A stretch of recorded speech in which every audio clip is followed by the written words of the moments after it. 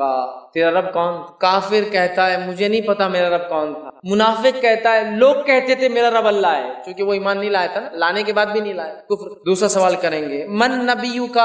تیرا نبی کون ہے؟ تیسرا سوال ہوگا ما دینک, تیرا دین کیا ہے؟ تو وہ کہیں گا کافر میں نہیں جانتا ہوں. منافق کہیں گا لوگ کہتے تھے میرا دین اسلام ہے. اس کے بعد فرشتے اس کو ایک کھڑکی کھول کر بتائیں گے اور جنت بتائیں گے اور کہیں گے یہ وہ چیز تھی جس سے تو محروم رہا, چلے گی تیرے ہاتھ. پھر جہنم میں ایک اس کی کھڑکی کھول کے مقام بتایا جائے گا جس کی گرمی اس کو محسوس ہوں گی اور شدت ہوں گی, جیسا وہ جنتی کو ہو رہی تھی شدت ہوں گی. وہ کہیں گا اللہ قیامت کبھی قائم مت کر, قیامت کے دن تو اصل ٹھکانہ ملیں گا نا, ابھی تو صرف بتایا جا رہا ہے. اللہ قیامت کبھی قائم مت کر, مت آنے دے ڈے آف ججمنٹ, نہیں چاہتا ہوں میں قیامت آئے. اور جو ہے جب اس آدمی کو کاندھے پہ لوگ لے جاتے ہیں نا اٹھا کر, تو یہ چلاتا اور چیختا ارے کہاں لے جا رہے ہو مجھے, ارے کہاں لے جا رہے ہو, کیونکہ اس کو پتا ہے اس کے ساتھ کیا ہونے والا. چیختا اور چلاتا اور کہتا ارے مجھے کہاں لے جا رہے ہو, چھوڑ دو مجھے. ڈال دیا جاتا ہے, کہتا مت قائم ہو. اس کے بعد جہنم کا ایک دروازہ کھول کر, جہنم کا ایک بستر بچھا کر, جہنم کا جو ایک لباس پہنا کر, آنکھ کا بستر, آنکھ کا لباس اور آنکھ کی شعاؤں کی گرمی اور تپش جہنم سے جو اس کا مقام میں نکلتی ہے,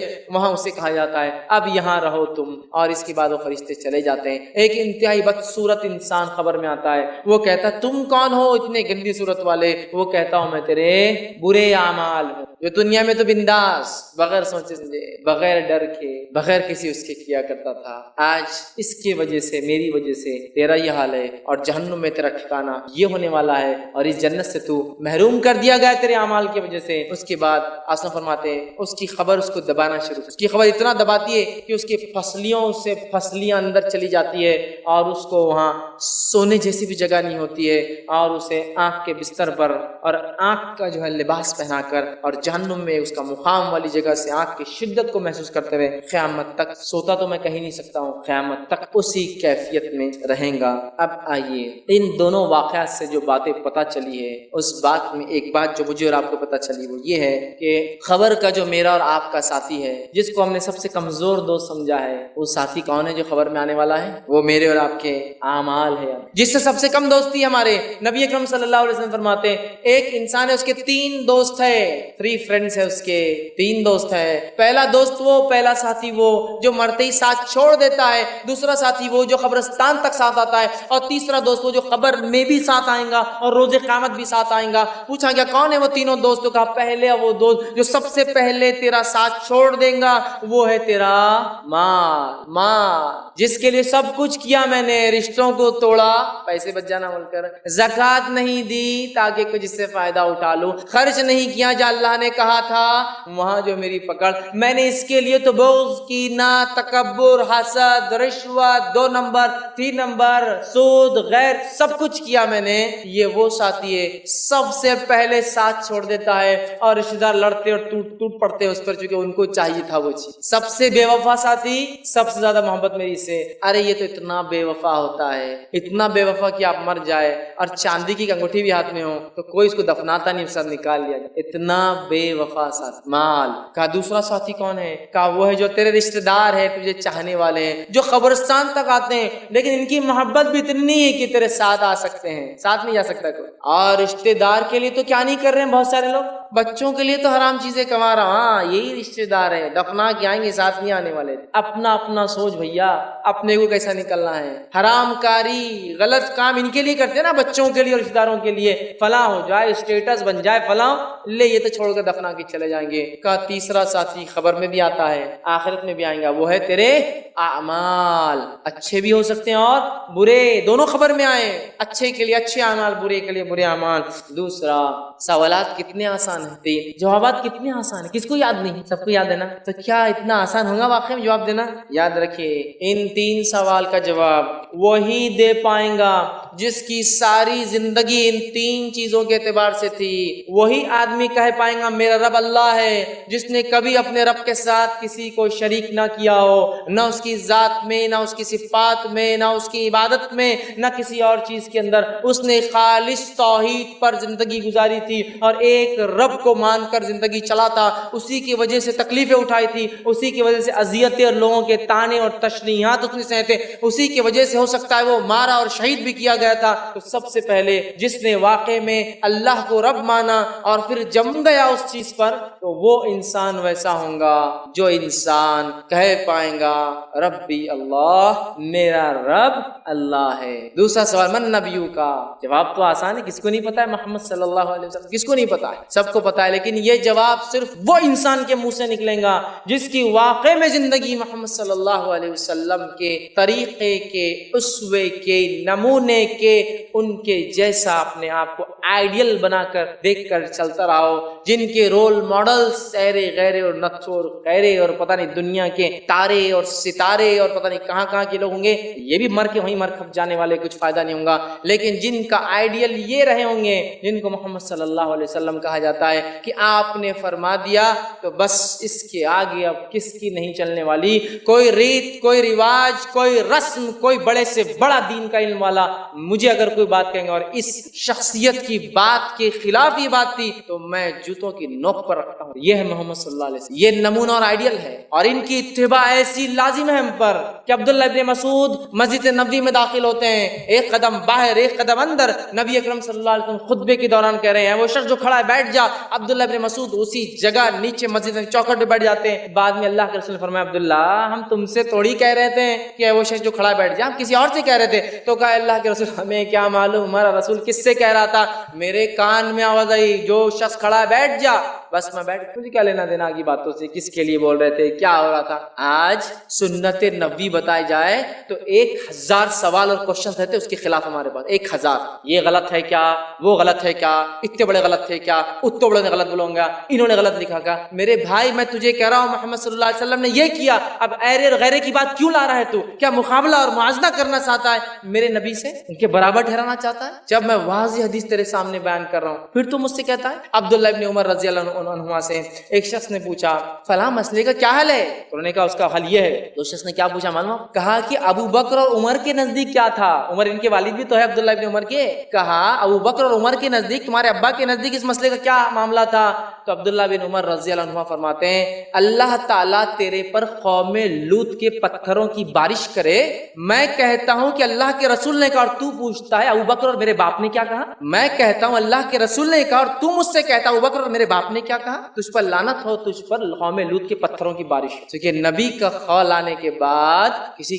کی نہیں، یہی اتباع ہے۔ اور نبی سے محبت کے ہم دعوے دار ہیں نا، محبت اتباع ہو، اس کے طریقے پہ چلنے کو کہتے ہیں۔ محبت کے نام پر اگر مخالفت ہو رہی تو نہیں چلے، نبی کی طریقے، نبی نے جو جیسے کیا منورن، ارے ایسے بھی صحابہ تھے۔ عبداللہ بن عمر کا ہی واقعہ لیتا ہوں کہ جب حج کو جاتے تھے ایک مقام پر رک کر طہارت کے لیے بیٹھتے، لوگوں نے کہا تم نے طہارت تو کی نہیں لیکن بیٹھے کیوں تھے، تو کہا میں نے اللہ کے رسول صلی اللہ علیہ وسلم حج کیا تھا، جب یہاں اللہ کے رسول کے ساتھ میں آیا تھا آپ نے یہاں طہارت کی تھی، مجھے طہارت تو نہیں آتی ہے لیکن پھر بھی میں جب بھی حج کو جاؤں گا یہاں بیٹھ کر ضرور۔ یہ محبت تھی ان کی اپنے نبی کی، کیوں جو کیا بس کرنا ہے، بس پیچھے چلنا ہے، چھوڑنا نہیں۔ ہم 1000 باتیں لاتے ہیں نبی کی اتباع کی باتیں، 1000، ایسا کیا ویسا کیا، یہ کیا خاندان فلاں، اتنے بڑے علامہ، اتنے بڑے فہامہ، اتنے بڑے انہوں نے کہا، ارے نبی کی بات آ گئی تو بات ختم نہ۔ میں اگر کہہ رہا ہوں کہ میں یہ کہہ رہا ہوں